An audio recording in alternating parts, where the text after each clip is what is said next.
Okay, so we'll get going here for the Master of Landscape Architecture portion of today's program.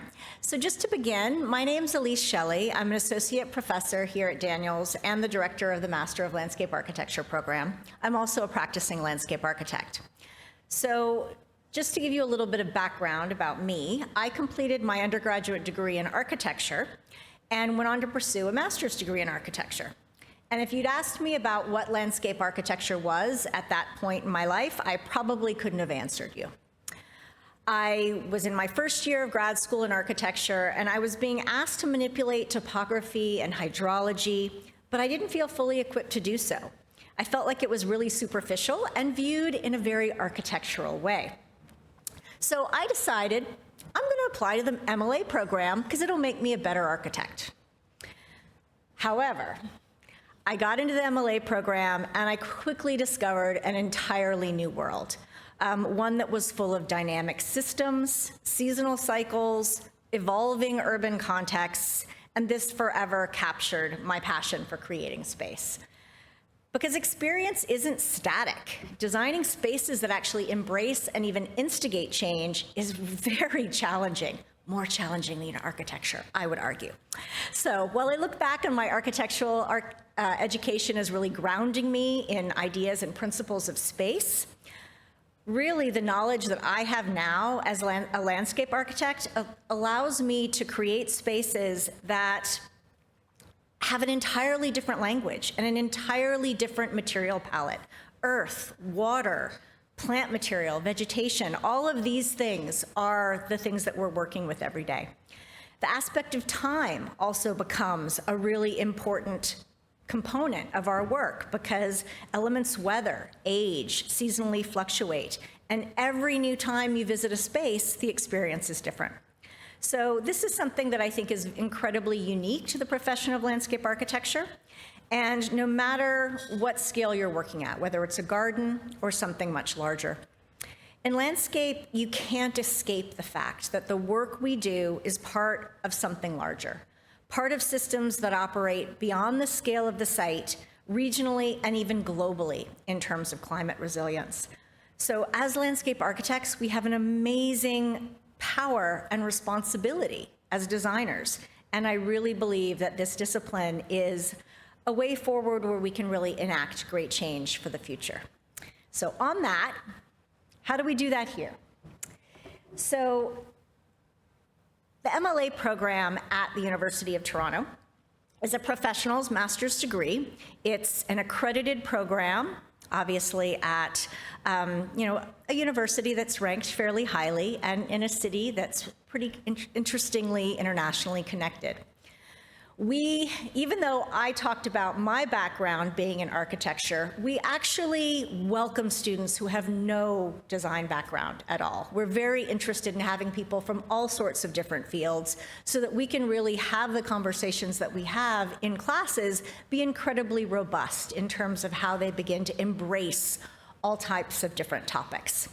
So when we talk about our curriculum, it's really about looking at landscape architecture for the next generation, teaching students how to really create spaces that are socially inclusive, culturally meaningful, ecologically informed, sustainable, and climate responsible. This is our mandate and our mission. We also have this amazing, unique situation where our program as part of Daniels exists alongside architecture, urban design, visual studies, and forestry. This is not like any program anywhere else in the world. Nowhere else do you have this complement of professions that work together in an interdisciplinary way. And I think that's a hallmark of our program as well, this idea of integrated and interdisciplinary courses where students come forward and really explore challenges that have meaning to them through the framework that we provide, through a range of ideas about geographies, scales, sociocultural contexts. We're really looking on not only how to kind of progress education of students in our program, but really how can we progress the field of landscape architecture. encouraging work that actually extends the discipline's linkages to the humanities, environmental and social sciences, and engineering. So how it works to become a landscape architect is the first step is that you have to graduate from an accredited program. And our program is accredited by the Landscape Architecture Accreditation Council every 5 or so years. We're on a bit of a delay right now due to the pandemic. But we were last reviewed in 2018, and we are currently up for accreditation this year. So we're going through that process right now. Once you've graduated from an accredited program, you then are able to apply for professional licensure through whatever your particular locale's licensing body would be. Here in Ontario, it's the Ontario Association of Landscape Architects. You then have to go through a 2-year professional development program, which essentially just means that as you are working in your first 2 years, you're keeping track of skills that you're building in the practice environment. And then you'll take the landscape architecture registration exam, also within that first 2-year period. And upon successful completion of that, you are then able to apply for official licensure and practice as a landscape architect in your particular locale. So the good thing to know about the OALA and Ontario and the University of Toronto's MLA program is that it is recognized throughout North America by the Council of Landscape Architecture Registration Boards, and you can pursue reciprocity throughout the US and through many provinces in Canada. So these are the processes you have to go through in order to become licensed, and the first one is to come to a program like ours. So we do have 2 different streams students can choose to apply. The standard stream that most students come to our program in is the accredited 3-year program. It can be from any discipline. We have students who study geology, theater, art, students who come from engineering or architecture, or a whole wealth of different prior educational backgrounds. We don't care. We want to know that you can think. We want to know that you are passionate, that you have interests in creativity, but we will give you the skills that you need in order to put those passions into place. So the one thing we would potentially do, if you were here for the architecture session, you might have heard about this, but we do have a program that we offer for some students who don't have any familiarity with any kind of design principles prior. We do have a workshop we offer in the summer before you might start as a way to give you a bit of a leg up. We also provide a wealth of materials that help you think about what you might need to do to prepare as you come into the program. But do not feel that you're at a disadvantage with limited design knowledge coming in. Now, if it so happens that you have a bachelor's degree in landscape architecture from somewhere else, or you have started an MLA program somewhere else and decide you want to join us, you can be considered for the advanced standing program. Now, what this actually requires is that essentially you will skip the entire first year of our 3-year program. So we need to know that you have the knowledge to do that. It means you need to know regional plant materials. You need to be quite facile with site engineering and grading and drainage processes. Hopefully you've got a background in some of the culturally relevant Indigenous concerns of our of where we are. And these are all things that you would need to demonstrate in order to be considered for the advanced standing program. We actually accept very few students into our advanced standing program. The majority of people who apply to that program, we offer MLA1 admittance because it really does require a fair amount of coursework that you've already had to be able to go into that 2nd-year program. We also have a post-professional program, which is not part of the accreditation process, that is for applicants that already have a BLA or MLA degree, and that's a post-professional non-degree program. So within our 3-year program, there are 5 curricular streams: design, visual communications, history theory, environment technology, techniques and planning, and professional practice and research methods. So for your first year, you would essentially, again, be taking courses as a cohort. We actually accept a relatively small number of students each year. We actually have an exceptionally large class this year for our MLA 1 group at 30 students. So we're typically looking at groups of students that range anywhere from 20 to 30. So we have a very, very small student to faculty ratio, which is great. We've become a very close-knit group amongst each cohort as well as amongst the faculty as a whole. So in your first year, all of our curriculum is set based on accreditation requirements. So there's not a huge amount of flexibility. But in your first year, you'll be taking kind of an introductory course in the week before the semester begins, where we spend the entire week walking around the city, familiarizing ourselves with issues of landscape ecology and ideas that are very specific to Toronto. There's a follow-up course to that, which actually takes place in April after the second semester has ended. And both of those urban field studies courses are quite instrumental in really helping us think about how things exist in the world and outside the classroom. There's also a series of design studios that you would take each term, visual communications courses. We don't call those computer courses because while you may be using computers and computer software, they are just a tool like a pencil or a pen or a paintbrush, and it's all about representing the ideas in your head in a way that you can communicate them with others. In the fall, you'll also be taking a site engineering course, grading and drainage, and in the winter, you'll be taking plants and design, and then history, theory, criticism will also be a course that you're taking throughout the first year.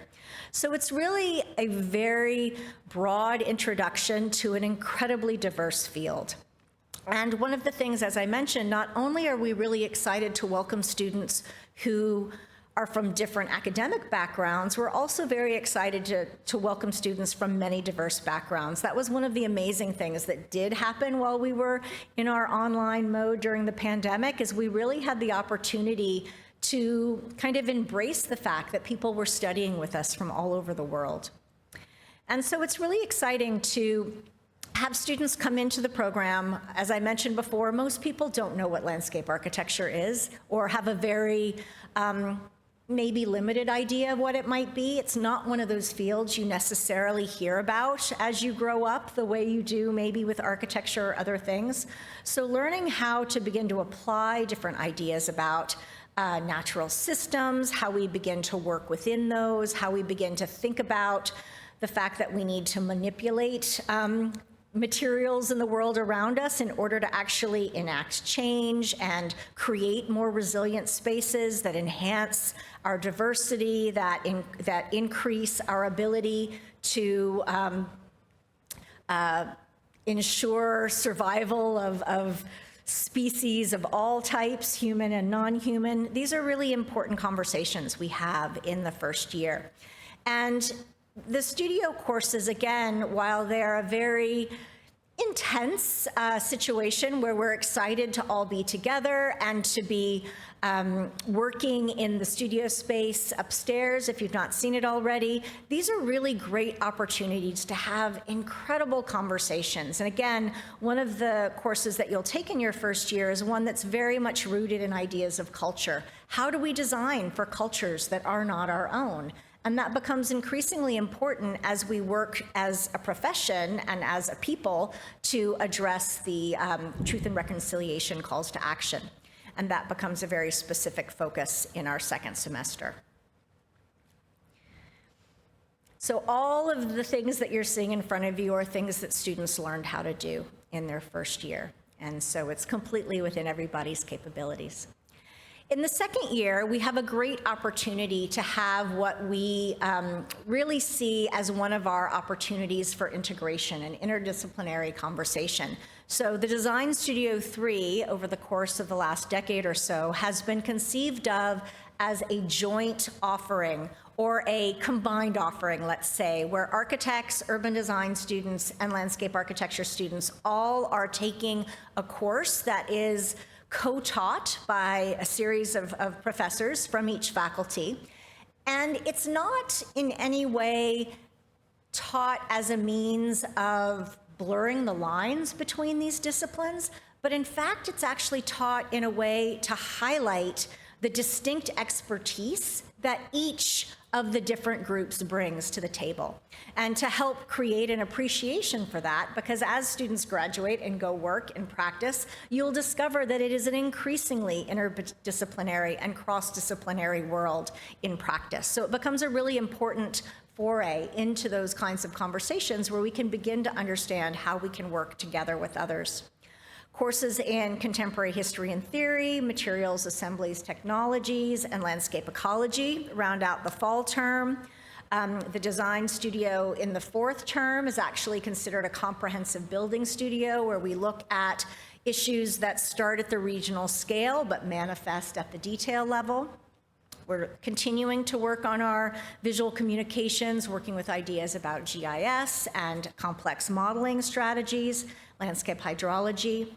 And in the landscape program, because of the fact that, again, we have a fairly tight curriculum based on accreditation requirements, it's in the winter semester of both your second and third years that you have opportunities to take electives. And again, these electives could be in the landscape architecture department, the architecture program, the urban design program, forestry, outside Daniels completely. There's a lot of opportunities.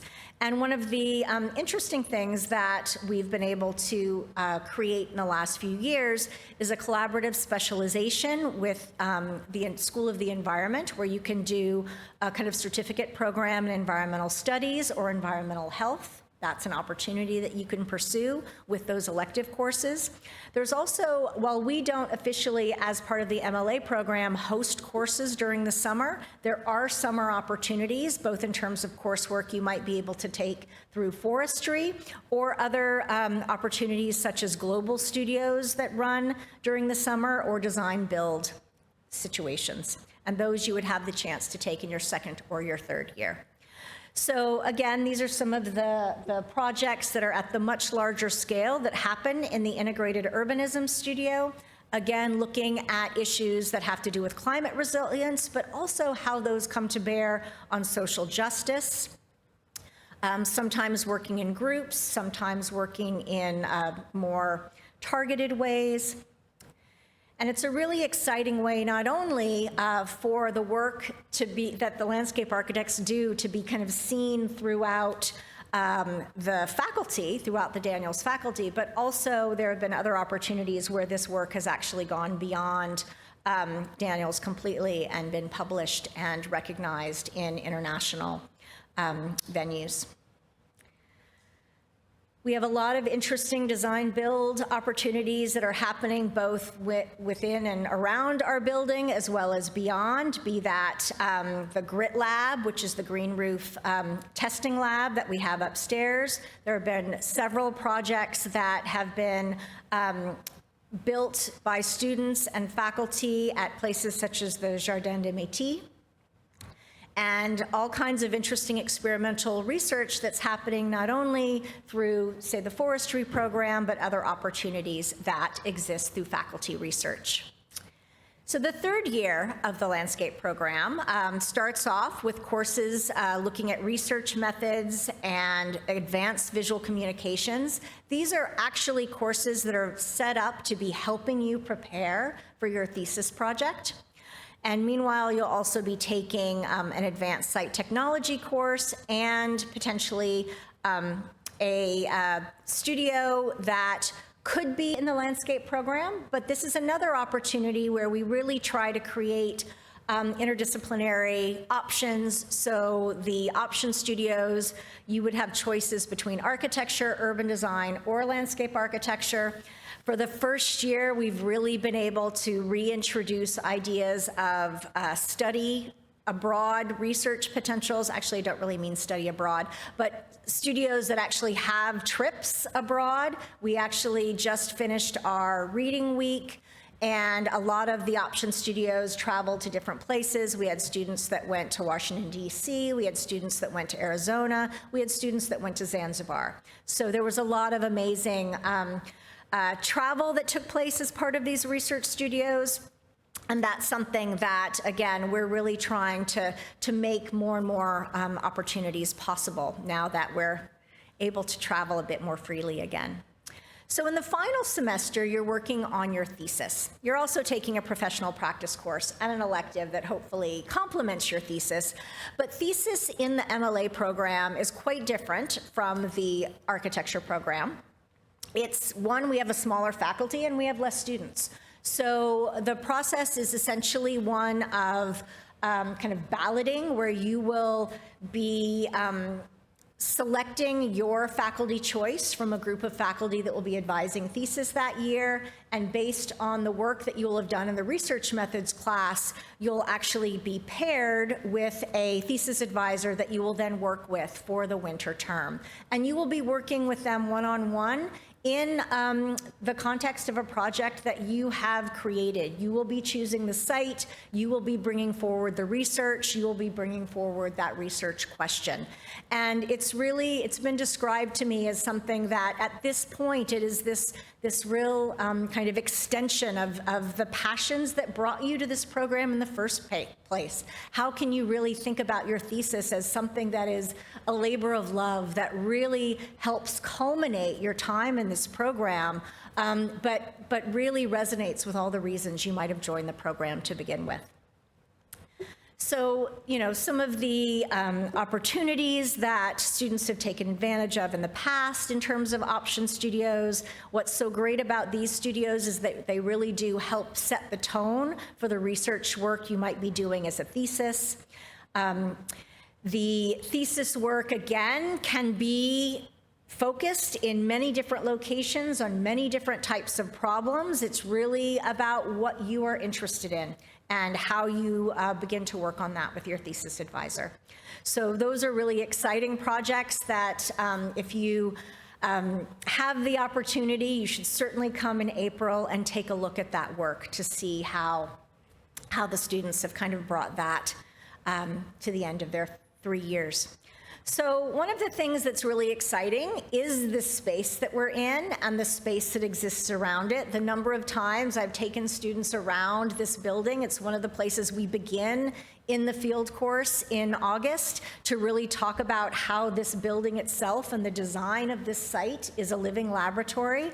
We have amazing resources here in terms of our library, in terms of our public lectures, in terms of all of the things that are housed in this place, but also in terms of the network of alumni we have, the incredible resources we have and practitioners who come for reviews and to give lectures here.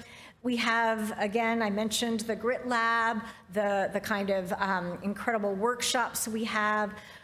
So many amazing things exist in this building, and the least of that is there are the facilities, there's an incredible faculty that comes from all over the world, and the amazing students that we get from all over the world as well. And we're so excited to have this space upstairs to be able to work together in a collaborative way again. It's really been fantastic to be able to have these last couple years come back to be a bit more of what we think about education as needing to be in terms of a continuous, ongoing set of conversations. So just again, to summarize the things that we believe set us apart, internationally recognized student design excellence. Not only are our students hired all over the world, thesis work ends up being awarded in many different contexts throughout the world and recognized in international journals. We have amazing faculty with expertise that comes from many different places. We have great research and educational facilities. Again, this kind of integrated and interdisciplinary curriculum is very unique and makes us incredibly relevant in terms of the conversations that are happening in the discipline, because this discipline is evolving.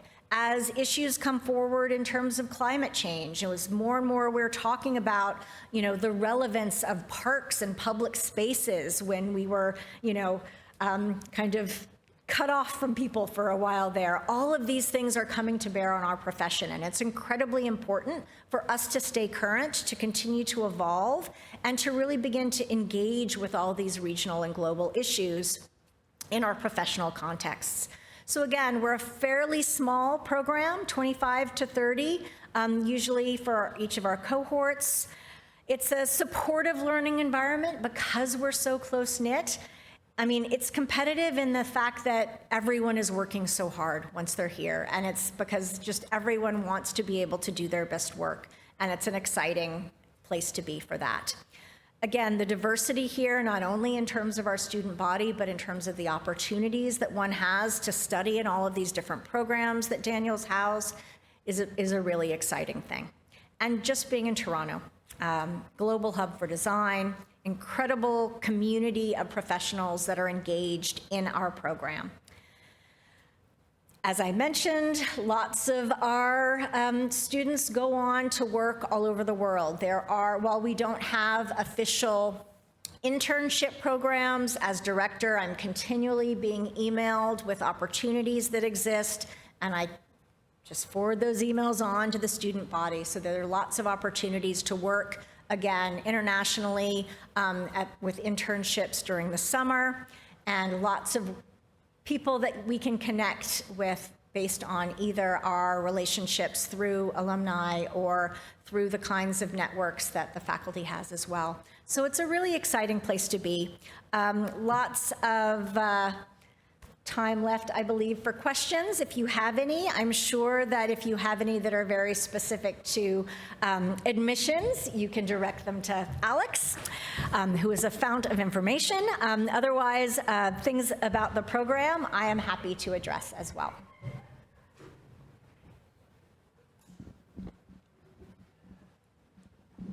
Hi.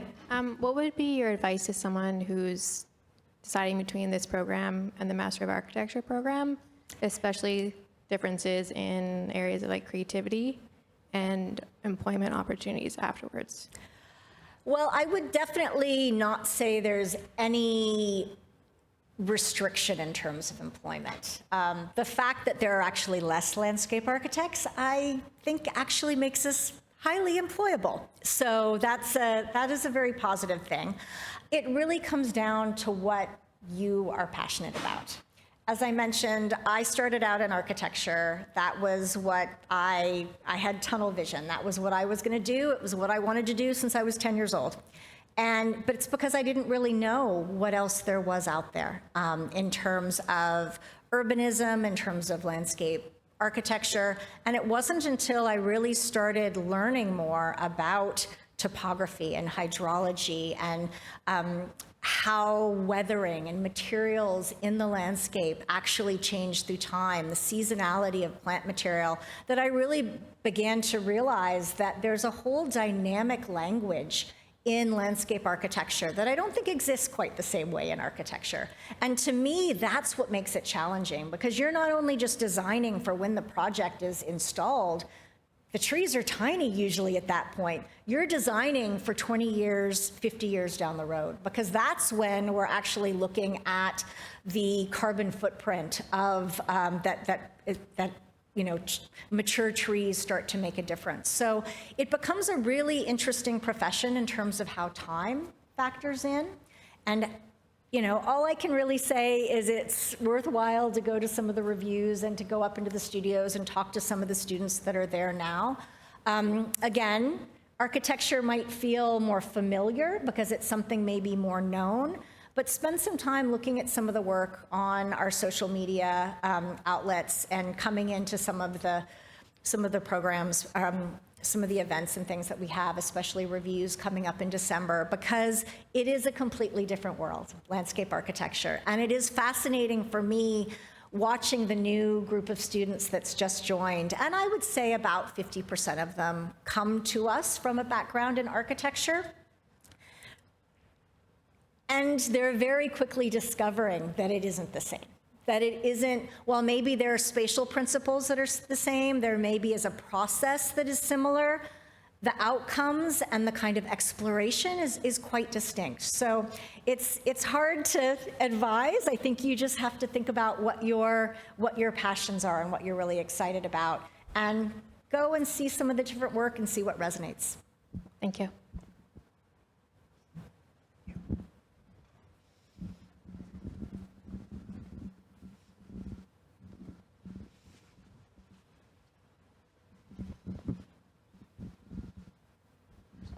Hi, so you briefly mentioned that the indigenous practice in the program. Could you talk more about how it is embedded, like the ideology, the practices? Yes, I mean, this is this is actually a really exciting aspect of our program that is changing continuously because the knowledge and the awareness we have is continually changing. So let me just start by saying one of the things that's very interesting as a practitioner in landscape architecture is that in the last 5 to 10 years, this has emerged as a question and a topic of conversation in the profession, at least in Canada and in Toronto. Maybe not so much for our southern neighbors, but I can't say that completely. In professional practice, increasingly on public projects, we are asked to have an Indigenous consultant or conduct Indigenous engagement. The challenge that we are finding in practice is that these conversations take time, and it doesn't always work on the timeline of a public process. So what's very interesting about how we've conducted these conversations in this context in school is really helping our students understand what true meaningful engagement and true learning actually means, so that our students can go out and help educate the profession, because the profession doesn't know anything about this. We didn't grow up learning about Indigenous histories. We didn't have that in our schools. We are just coming to that now. And it's a really interesting challenge to have it not be a very superficial aspect of our work. And sadly, I think that is what's happening in a lot of the professional contexts right now. But here, what we are very interested in is trying to think about what is the proper process to have it not be superficial. So in the context of the university, we have amazing resources, the Office of Indigenous Studies, that helps counsel us in that regard. Within the Daniels faculty, we actually have a First Peoples Advisory Board, where we have an elder and several other Indigenous consultants who have been kind of put in place as advisors and as it's interesting, they've almost taken on a role in many ways as health and wellness guides, just because of the fact that they're there to listen, and it's a fantastic resource that we have. Within our curriculum, we begin talking about truth and reconciliation and Indigenous histories in the very first week that we meet together in August before classes start. It's something that will come into your history and theory courses. It's something that comes into visual communication courses in terms of how we actually study sites. It's something that we really aggressively, that's a strange word used in this context. It's a topic that we really embrace, I would say, in the second semester studio, where we talk about, again, cultures. We actually start off talking about questions about monuments and memorialization and different ways that that's happened all over the world. And then we really kind of navigate into conversations that have to do with Indigenous peoples all over the world, and things like the United Nations Declarations for Rights of Indigenous Peoples that really talks about sustainability as needing to be rooted in these practices. And throughout all of this, we are speaking with elders, we're speaking with experts that come in and talk with us, because the challenge that I mentioned, that in terms of timelines in practice, are sometimes even more challenging in the span of a 12 to 14 week semester. But that's why we really try to have these conversations span 3 years, and in sometimes very targeted ways, other times in terms of electives that you may to choose, and ultimately maybe in a thesis project that you might decide to work on that address these issues. So that was a very long answer to that question, but hopefully it gave you a bit of an idea.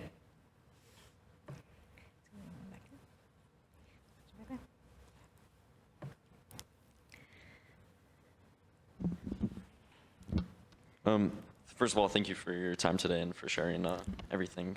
I guess my question is just about how a student should sort of approach the application process if they don't have a lot of works that demonstrate sort of landscape or natural environment pieces, but definitely have a high interest sort of in the program and for the works. Yeah.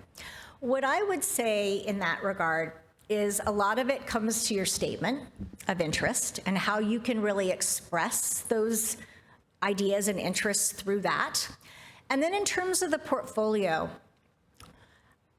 sometimes I would say that having a background in design or having former work in some type of landscape field isn't always helpful, because often the work that might be presented may or may not actually be representative of a way of thinking. And I would say that's what we're looking at when we're reviewing our portfolios, is how has this potential applicant, or how is this applicant, potential student, brought forward the way they see the world, or the things that are of interest to them. And it could be through photography, it could be through sketching, it could be through furniture, it could be through craft, it could be through a whole wealth of things that you might begin to talk about. But what I think is really important then is that when you're putting your portfolio together, you're not always just letting the images stand for themselves. You should give us captions. You should give us a little bit of text that helps us frame why you're wanting to show us this information, why you've shown us a given image. We're not necessarily looking to see if you are proficient at computer programs. We are not looking to see if you have built a garden before. We're not looking to see if you know anything about plants. We're looking to see your curiosity, your questions, how you are viewing the world, and the things that are really captivating your interest and making you passionate about where you might be going in this field.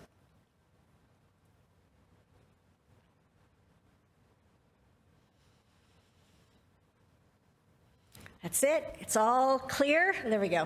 Question in the back. So hopefully I've all convinced you to apply, so we're done.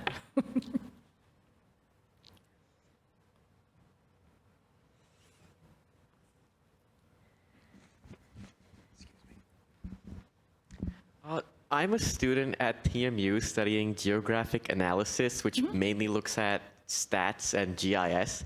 And since you mentioned GIS, I would like to know how much of a role does statistics play in landscape architecture? I mean, there's no question that statistics and numbers play a role in that we are a field that is constantly trying to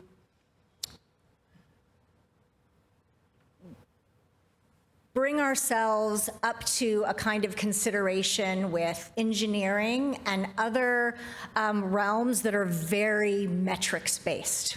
So when we start to do research on a project, or we start to develop ideas about demographics or data sets or programs that we're looking at, we are gathering that information.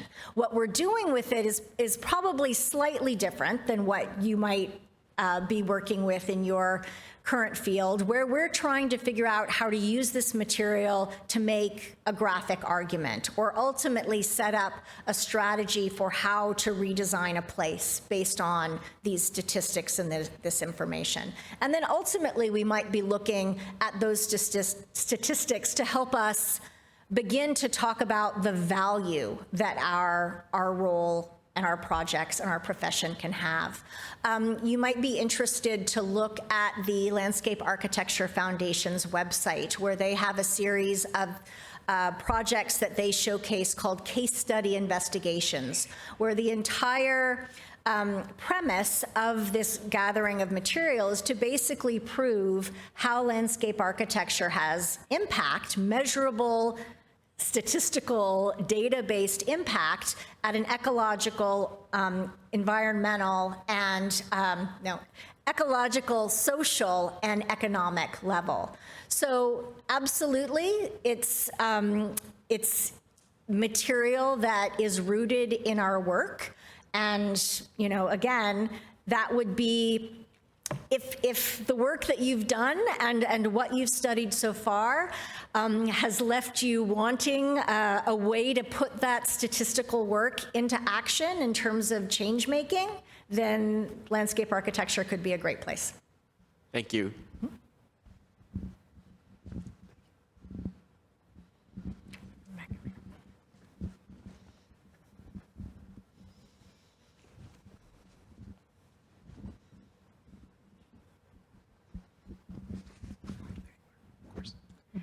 Are landscape architects liable in the same way as architects are?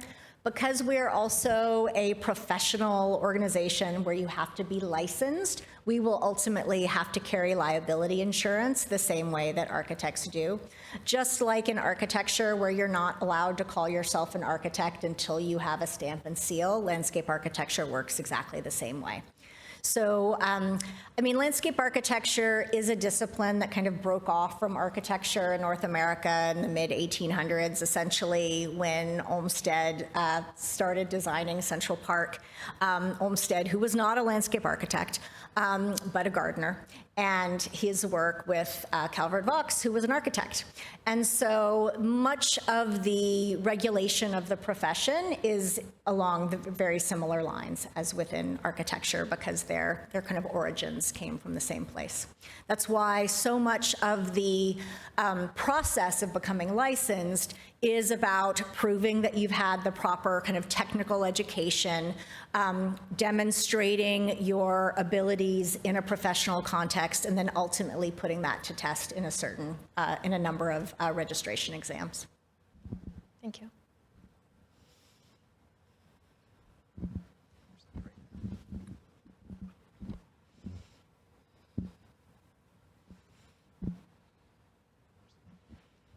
I'm wondering, after students graduate from this program, what kind of jobs they land into, what kind of position or firms they would do? There is an amazing range, and that's one of the things that I actually do think, again, is quite interesting about the profession of landscape architecture. Yes, there are people that go and work for landscape architecture firms of all sizes. It might be a 1 or 2 person outfit, it might be 200 people. There are also plenty of firms out there that are interdisciplinary: architecture, landscape architecture, urban design. And that's just in the kind of private sector kind of design section. We have students who go on to work for developers and are working in that context in terms of a more policy-based scenario. We have students that go on to work for municipalities, so it might be the City of Toronto or municipality of Vaughan. We have students that go on to work in regional conservation authority contexts, so the TRCA or some of the different conservation authorities that exist throughout Ontario. So there's, we have a lot of students who go on to work in international contexts, again, working for firms throughout the world. It's actually a bit of a point of contention with the Ontario Association of Landscape Architects, because they get kind of irritated that we graduate so many students who go to work around the world because they're educated so well that people want us from all over.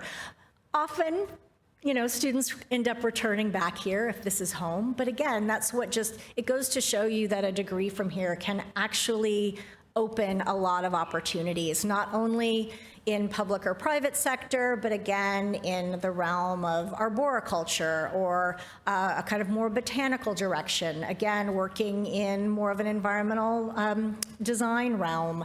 There are a lot of opportunities that really go the full spectrum in terms of how landscape operates, whether it's with architecture, working as a consultant or subconsultant, whether it might be working with horticulturalists, working with civil engineers on wetland restoration. There's just an incredible array of opportunities.